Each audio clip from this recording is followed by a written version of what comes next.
pagpapasalamat.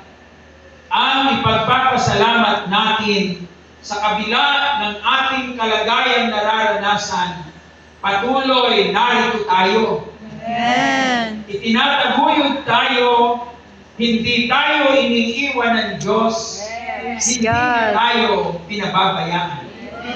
Pangako kasi yan ng Diyos eh.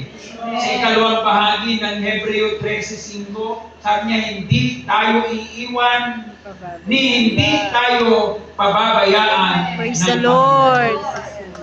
Kaya sa buwang ito, sa papasok na buwan, bagamat mula pa noong Agosto, meron nang nagsagawa ng church anniversary and Thanksgiving, pero sa dakong ito, nakatakda ang ating Thanksgiving sa darating na November 9 para sa lokal ng Udjongan.